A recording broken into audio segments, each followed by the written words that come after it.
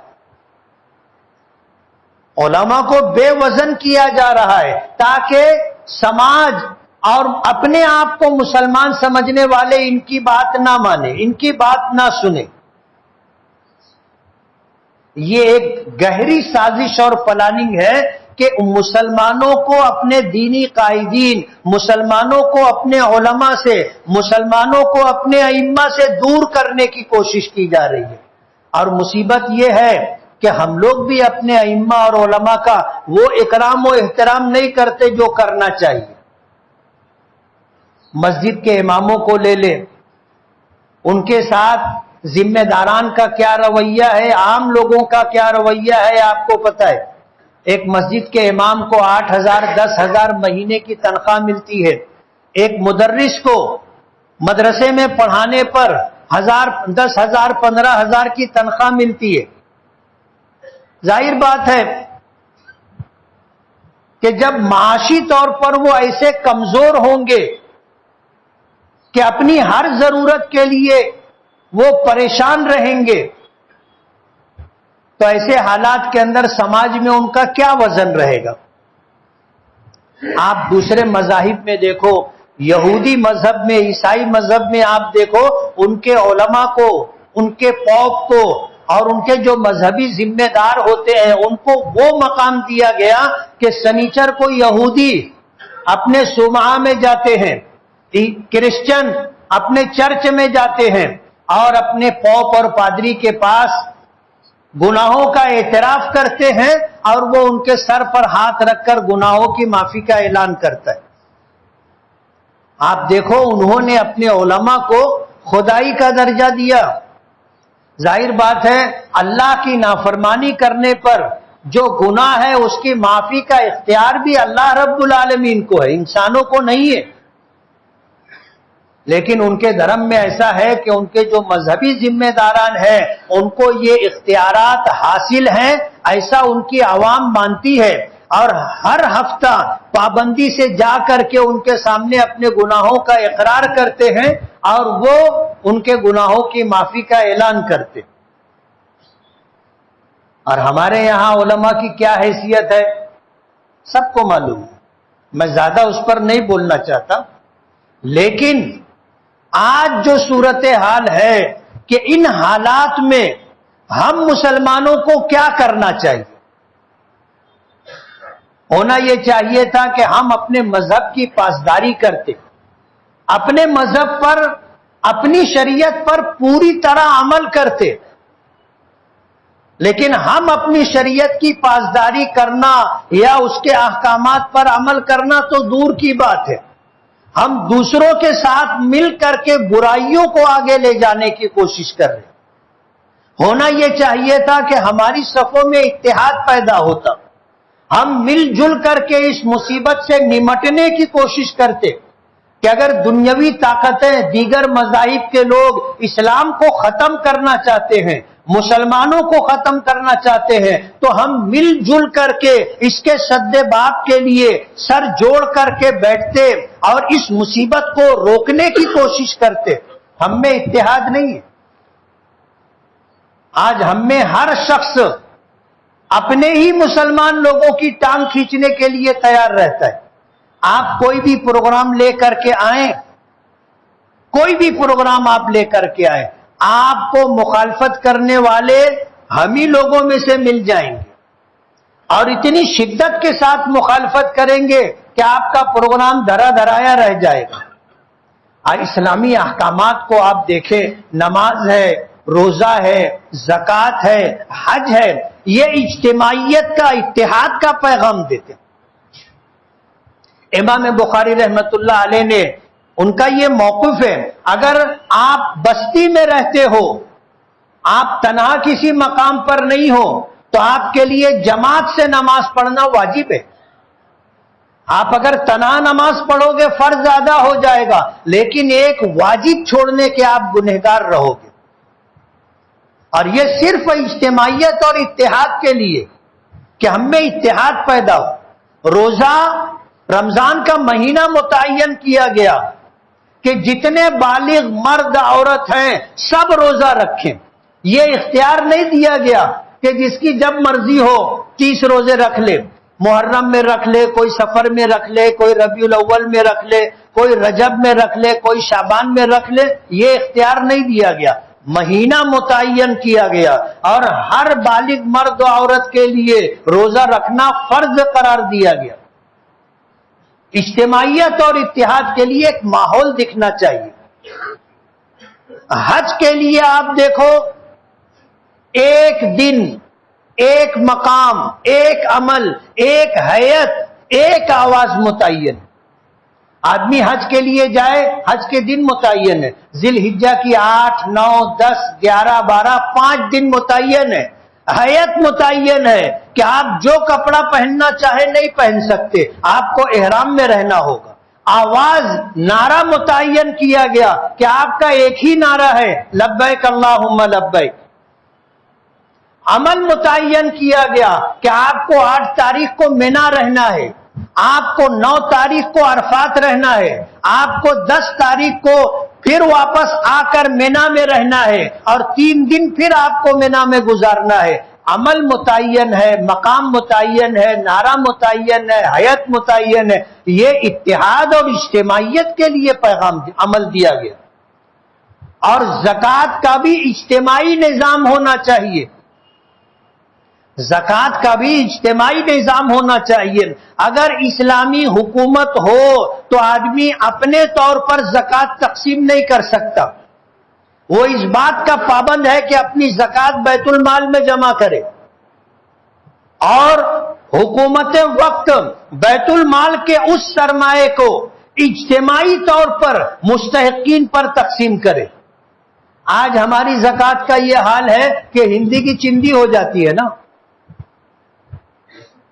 ہماری زکوٰۃ، آپ کو زکوٰۃ کی اہمیت کا اندازہ نہیں ہے.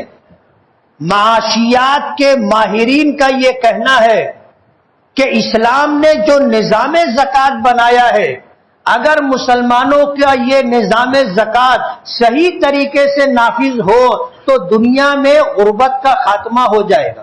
سب مالدار ہو جائیں گے ایسا نہیں ہے، لیکن جو محتاج ہیں، ضرورت مند ہیں، ان کی محتاجگی اور ضرورت ختم ہو جائے گی. اور یہی بات نبی کریم صلی اللہ علیہ وسلم نے فرمائی ہے کہ اگر میری امت اپنے مال کی پوری زکوٰۃ ادا کرنے لگے تو پھر مسلمانوں میں کوئی ننگا، کوئی بھوکا نہیں رہے گا.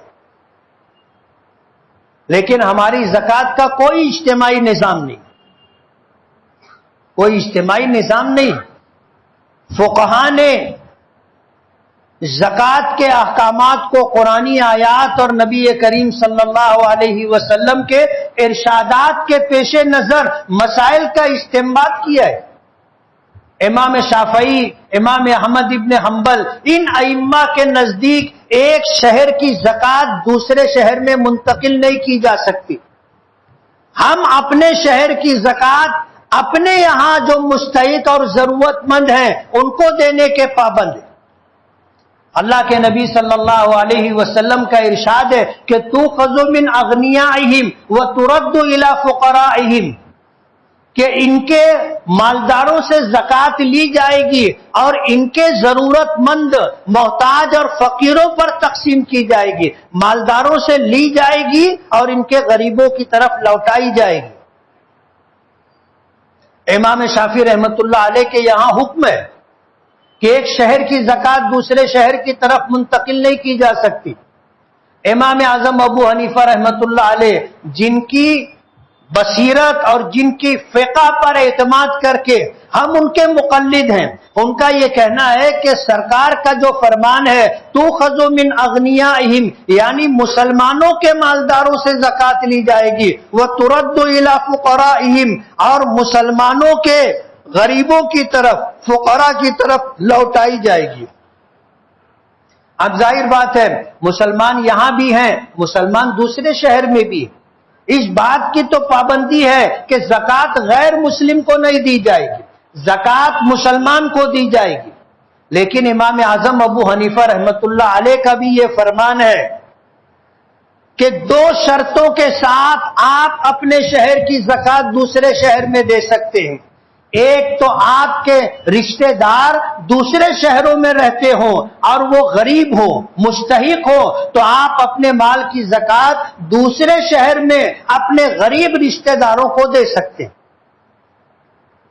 دوسری شرط یہ کہ اگر آپ کے شہر سے زیادہ دوسرے شہر میں مستحقین اور غریب زیادہ مستحق ہیں تو آپ اپنی زکوٰۃ و صدقات وہاں بھیج سکتے ہیں۔ لیکن ہمارے یہاں زکوٰۃ کا کوئی اجتماعی نظام نہیں بن سکا۔ ہمارے یہاں کروڑوں کی زکوٰۃ نکلتی ہے، ایک ایک مالدار اپنے مال کی حساب و کتاب کر کے جب زکوٰۃ دیتا ہے تو وہ لاکھوں میں زکوٰۃ جاتی۔ آپ سوچو ہمارا اپنا شہر اگر 100 آدمی ان پر 1-1 لاکھ روپیہ زکوٰۃ فرض ہوتی ہو تو 1 کروڑ روپیے کا سرمایہ بنتا ہے۔ اور یہ میں بہت چھوٹی گنتی یا تعداد آپ کو بتا رہا ہوں، ورنہ مالیگاؤں سے یہ سمجھ لو کہ 50 کروڑ روپیہ زکوٰۃ نکلتی ہے، لیکن کسی کا کوئی بھلا نہیں ہوتا، کوئی بھلا نہیں ہوتا۔ زکوٰۃ کی ہندی کی چندی ہو جاتی ہے، آدمی 10 روپیہ 20 روپیہ 50 روپیہ 100 روپیہ 200 500 ایسے چلر کر کے بانٹ دیتا ہے۔ زکوٰۃ کا کوئی اجتماعی نظام ہم لوگوں میں نہیں۔ زکوٰۃ کا ایک اجتماعی نظام بننا چاہیے۔ آج دوسری قوموں کو دیکھو، ان کے پاس زکوٰۃ کا اجتماعی نظام نہیں ہے، لیکن ان کا سرمایہ بینکوں میں جمع ہوتا ہے، ان کے سود اور بیاج کی جو رقم جمع ہوتی ہے اس کو وہ اجتماعی طور پر خرچ کرتے ہیں۔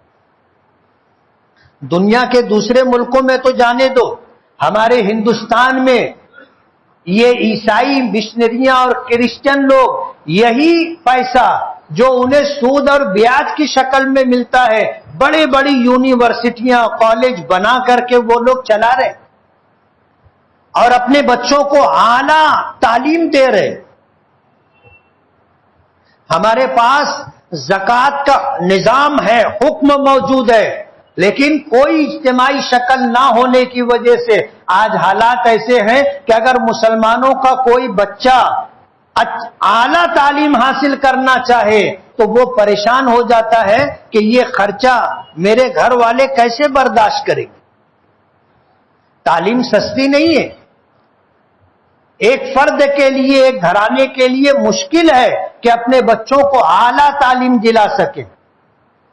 ہمارے پاس کوئی اجتماعی نظام نہیں ہے، دوسروں نے اجتماعی نظام بنایا ہے اور اپنے ہم مذہب اپنے قوم کے بچوں کو وہ لوگ مکمل سپورٹ کرتے ہیں اور اعلیٰ تعلیم تک وہ پہنچتے ہیں۔ آج ہم لوگوں کے یہاں کوئی ادارہ نہیں ہے، اور اگر ادارہ ہے تو اس ادارے کے ذمہ داران، میں کسی کو ٹارگٹ نہیں کر رہا ہوں، اس ادارے کے ذمہ داران نے اسے کمانے کا ذریعہ بنا لیا ہے۔ پرائمری KG کلاسوں میں داخلہ ایسے ہو گئے جیسے MBBS میں داخلہ کروا رہے، اور ڈونیشن ایسا کہ اس کو سن کر کے آپ کے بال کھڑے ہو جائیں گے، اور لوگ دیتے ہیں۔ آج جن لوگوں نے ادارہ بنا رکھا ہے اسے انہوں نے کمائی کا ذریعہ بنا لیا ہے۔ ہم یہ نہیں کہتے کہ آپ مت لو، لیکن آج آپ اگر یہ سلسلہ جاری رکھو گے تو غریبوں کے بچے کیسے پڑھ پائیں گے؟ سرکار کو قانون بنانا پڑا کہ اگر 100 بچوں کا آپ داخلہ کرتے ہیں تو 25 بچوں کو آپ بغیر ڈونیشن کے لینا پڑے گا آپ کو۔ ایسا ڈونیشن لیتے ہیں کہ سن کر کے حیرت ہوتی ہے، لیکن دیکھنے میں یہ آیا کہ اپنے بچوں کے بہتر اور روشن مستقبل کے لیے امیر تو امیر، مڈل کلاس کے لوگ بھی کسی نہ کسی طرح جوڑ جمع کر کے اتنی رقم جمع کرواتے. غریب بچوں میں جو ہونہار ہے، غریب بچوں میں جو ذہین ہے، غریبوں کے بچے جو پڑھنا چاہتے ہیں ان کو پڑھنے کا موقع ملنا چاہیے، اور ایک اجتماعی نظام زکوٰۃ کا بننا چاہیے تاکہ ایسے بچوں کی تعلیم ہم مکمل کروا سکیں. جمعیت علماء ایسی اعلیٰ تعلیم حاصل کرنے والوں کے لیے اسکالرشپ کا انتظام کرتی اور کئی کروڑ روپیہ سالانہ اسکالرشپ کے طور پر دیتی ہے. مہاراشٹر جمعیت علماء پورے مہاراشٹر کی جتنی یونٹیں ہیں وہاں سے جو چندہ جمع ہوتا ہے جاتا ہے زکوٰۃ کی رقم زکوٰۃ کے مصرف میں، عطیات کی رقم عطیات کے مصرف میں خرچ کرتی. لیکن ظاہر بات ہے یہ نظام اتنا چھوٹا سا ہے کہ آپ کو بھی پتہ نہیں ہوگا، آج مجھے بتانا پڑ رہا ہے. لیکن اگر اپنے شہر کے اندر ہم لوگ اگر زکوٰۃ کا اجتماعی نظام بنائیں اور اجتماعی نظام بنا کر کے اگر ہم اس معاملے میں پیش رفت کریں تو ہمارے شہر کے بہت سارے مسائل حل ہو جائیں گے. آج کوئی دن ایسا نہیں ہوتا کہ ہاسپٹل میں کسی کا بچہ، کسی کے گھر کا کوئی فرد ایڈمٹ ہو وہ تعاون لینے کے لیے نہ آتا. آپریشن ہو تو ہم پریشان ہو جاتے. غریب گھرانے کے لوگوں کو تو جانے دو، مڈل کلاس کے لوگوں کے لیے بھی ہاسپٹل کا خرچہ برداشت کرنا مشکل ہو گیا ہے. آج ہم لوگ جمعیت علماء کی طرف سے مالیگاؤں میں ہر مرض کے لیے ان کو سہولت ملے، S M B T hospital میں بات کر کے ہر ہفتہ 10 20 25 50 لوگوں کو بھیجتے ہیں اور S M B T hospital کے ذریعے سے فری میں ان کا علاج ہوتا ہے. کئی ونگر، یعنی یہ سمجھ لو کہ ہر منگل کو مشاورت چوک سے جمعیت علماء کے زیر اہتمام 2 3 5 7 ونگر میں مریض جاتے ہیں اور وہاں علاج و معالجہ ہوتا ہے، وہ واپس آتے فری میں علاج و معالجہ ہوتا ہے. ایسا نظام ہمیں اپنے شہر میں بنانا چاہیے اور بہت آسان ہے.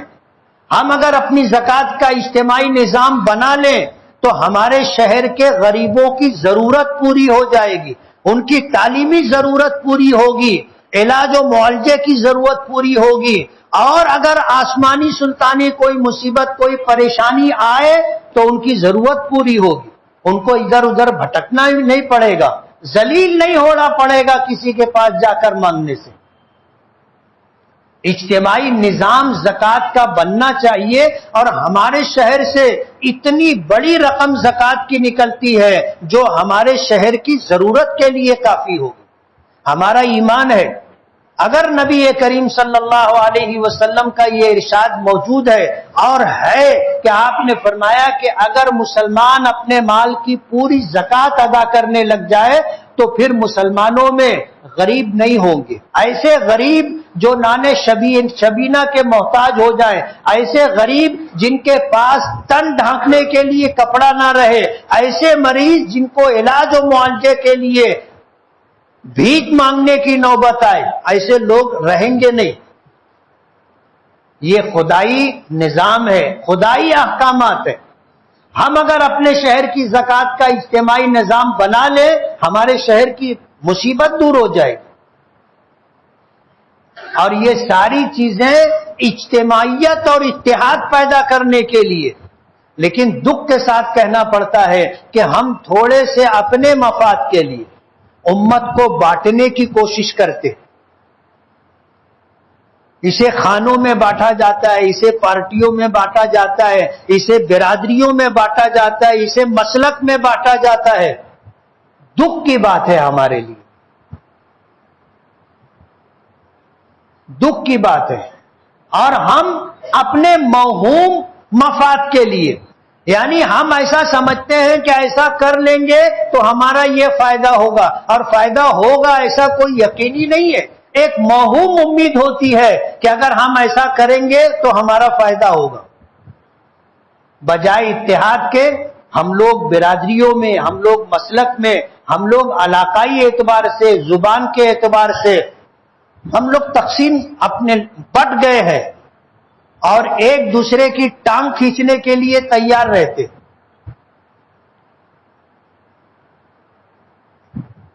تو موجودہ حالات اچھے نہیں ہیں، آنے والے دنوں میں حالات اس سے بھی خراب ہوں گے۔ ایسے حالات میں ہمیں کیا کرنا چاہیے، اس پر غور و فکر کرنے کی ضرورت ہے۔ زمانہ مانگ رہا ہے دعا ترقی کی، مگر تجھے تیرا عہد کہن ہی راس آئے۔ علامہ اقبال نے کہا تھا زمانہ ترقی کرنا چاہتا ہے، تمہاری ترقی اس میں ہے کہ تم 1400 سال پیچھے جاؤ، 1400 سال پیچھے جاؤ، اور جس چیز کو اپنا کر کے عرب کے وہ باشندے جن میں ایسا انتشار تھا کہ کوئی ان پر حکومت کرنا پسند نہیں کرتا تھا، وہ لوگ عرب سے نکلے اور پوری دنیا پہ چھا گئے۔ اپنے اندر مذہبی ذمہ داری اور مذہب کا احساس پیدا کرو۔ ہم مسلمان ہیں، مسلمان کیسا ہوتا ہے، مسلمان کیسا ہوتا ہے اور مسلمان کی کیا ذمہ داری ہوتی ہے۔ ہم مذہب کے نام پر ثابت قدم رہیں، ہم مذہب کو لے کر کے سخت رہیں اور مذہب کو لے کر کے فخر کریں کہ ہم مسلمان ہیں، اور فخر سے کہتے ہیں کہ ہم مسلمان۔ لیکن ہم اسلام کو اپنے لیے ذلت کا باعث سمجھتے ہیں۔ کسی کو اگر کوئی مقام مل جاتا ہے تو غیروں کے درمیان جا کر کے وہ ان کے جیسا بننے کی کوشش کرنے لگتا ہے، اپنی حیثیت، اپنی شناخت مٹانے کی کوشش کرتا ہے۔ سب سے پہلے مسلمان ترقی کے نام پر مذہب کو چھوڑتا ہے۔ تو اگر دوسرے لوگ مذہب کے نام پر متحد ہو رہے ہیں تو ہماری بھی ذمہ داری ہے کہ ہم مذہبی اعتبار سے ایک ہوں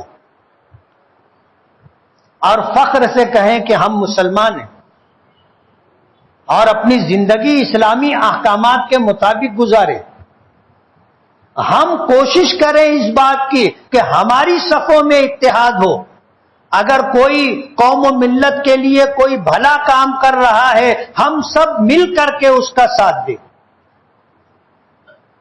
یہ ضروری ہے اور یہ وقت کی آواز ہے۔